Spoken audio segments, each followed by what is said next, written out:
kayo sa Lagos Nilad, punong-puno ng kadugyutan ng mga so-called na ipinaglalaban tayo. Sila daw, yung mga rallyista na yon, ipinaglalaban kayo. Kaya habang pinaglalaban kayo, okay lang na dumihan nila ang kapaligiran ng Maynila. The way maybe they justify it. Tingnan ninyo, baboy na baboy ang Lagos Nilad. Mano ba?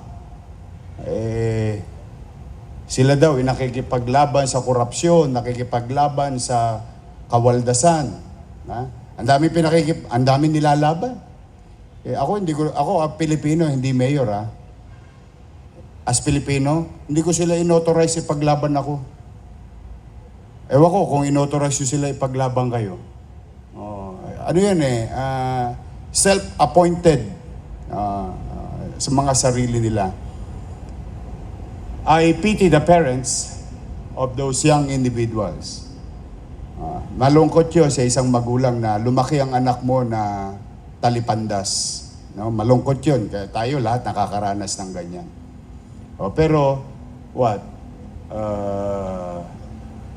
Makita lang ang ngala-ngala nila sa kalsada, masaya na sila. Dumihan nila ang Maynila. Babuyin nila ang Maynila. Ayun yata ang kasiyahan na itong mga batang ito at saka yung mga congressman na makakaliwa. Yan yata ang kaligayahan nila.